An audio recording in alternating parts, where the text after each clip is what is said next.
في عالم الرياضيات في مفاهيم ممكن تبان بسيطة، لكنها في الحقيقة قوية جدا، وهي اللي تبنى عليها علم التفاضل والتكامل كله.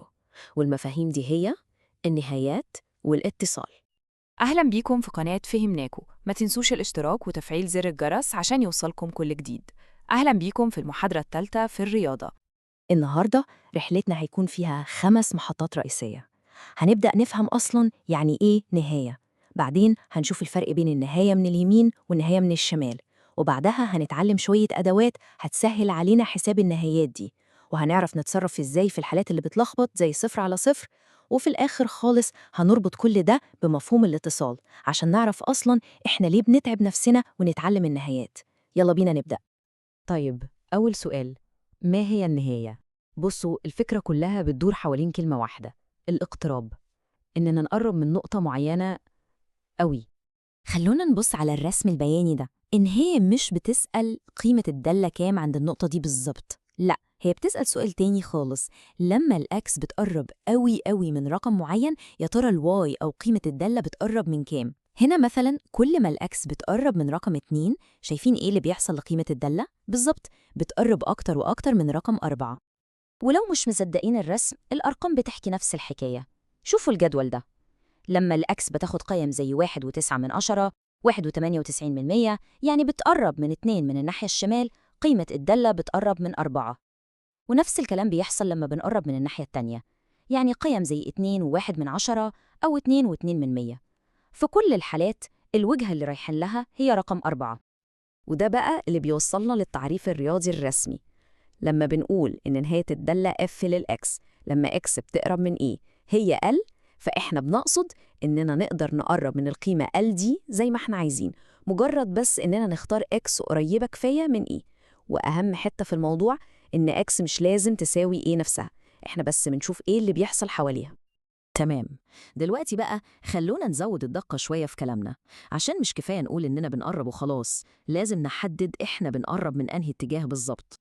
عندنا حاجة اسمها النهاية من اليسار، ودي معناها يا ترى الدالة رايحة على فين لما أكس بتقرب من قيم أقل من النقطة بتاعتنا، وبنحط لها علامة سالب صغيرة فوق الرقم عشان نميزها.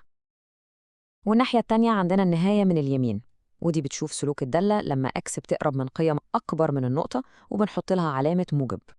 وهنا بقى نيجي للنقطة المحورية في الموضوع كله. القاعدة الذهبية بتقول النهاية بشكل عام عند نقطة معينة بتكون موجودة وليها قيمة في حالة واحدة بس، لو وفقط لو النهاية من الشمال كانت بتساوي بالملي النهاية من اليمين، لازم الاتنين يتقابلوا في نفس النقطة. والمثال اللي قدامنا ده بيوضح الفكرة دي بعبقرية. هنا لما بنقرب من x بيساوي 1 من ناحية الشمال، يعني القيم الأقل من 1، الدالة بتقرب من القيمة 1. لكن لما بنقرب من نفس النقطة من ناحية اليمين، يعني القيم الأكبر من 1، الدالة بتقرب من القيمة 2. طيب، هل 1 بتساوي 2؟ طبعاً لأ. وبما إن النهايتين مش متساويين، يبقى بكل بساطة النهاية الكلية عند x بيساوي 1 مش موجودة. طيب فهمنا الفكرة، بس هل معقول كل مرة هنقعد نرسم ونعمل جداول عشان نحسب نهاية؟ أكيد لأ. هنا بقى بيجي دور صندوق الأدوات بتاعنا، شوية قواعد هتنجز معانا الموضوع. الأدوات دي بنسميها قواعد أو قوانين النهايات. الفكرة بتاعتها عاملة زي ما يكون عندك مشكلة كبيرة ومعقدة، فبدل ما تحلها مرة واحدة بتقوم مكسرها لمشاكل صغيرة وسهلة وتحل كل واحدة لوحدها. أول قاعدة معانا هي السهل الممتنع، قاعدة الجمع والطرح. ببساطة شديدة، لو عندك نهاية لدالتين مجموعين أو مطروحين من بعض، تقدر توزع النهاية عليهم، يعني تجيب نهاية الأولى لوحدها ونهاية التانية لوحدها، وبعدين تجمع أو تطرح الناتج. ونفس المنطق بالظبط بيمشي على الضرب والقسمة.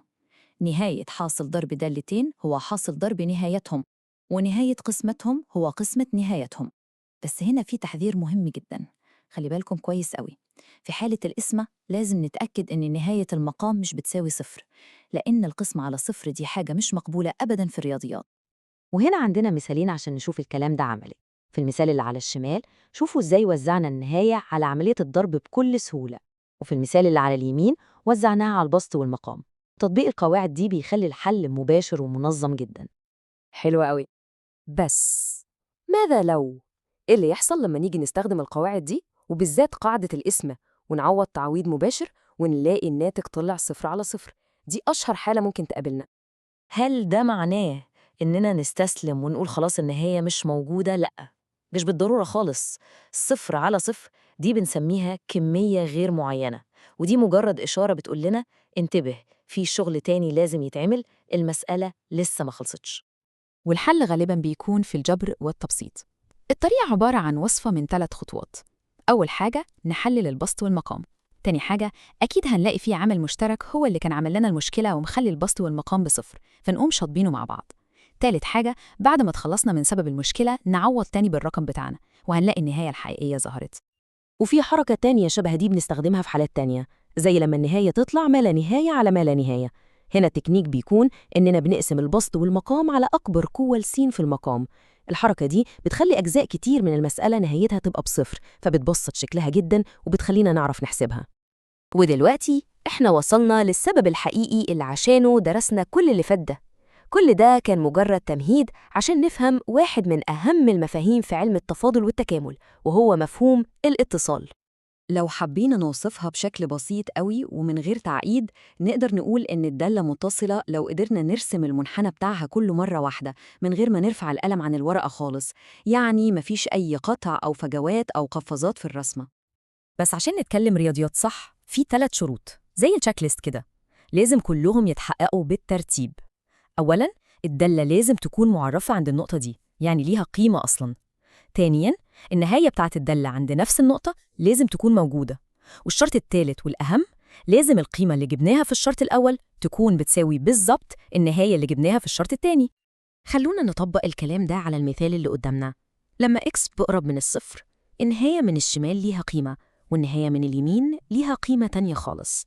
ده معناه إن الشرط رقم 2 بتاع وجود النهاية فشل. وطالما شرط واحد بس وقع، ده كافي جداً إننا نحكم على الدالة دي إنها غير متصلة عند x بتساوي 0. وبكده نكون شفنا إزاي اتحركنا من فكرة بسيطة زي الاقتراب لحد ما وصلنا لأداة قوية بنقدر بيها نحدد ونختبر مفهوم الاتصال. والسؤال اللي هنسيبه للمرة الجاية هو طيب وبعدين؟ إيه هي الأبواب الجديدة اللي هتتفتح قدامنا في عالم الرياضيات دلوقتي بعد ما بقى عندنا القدرة على التمييز بين الدوال المتصلة وغير المتصلة؟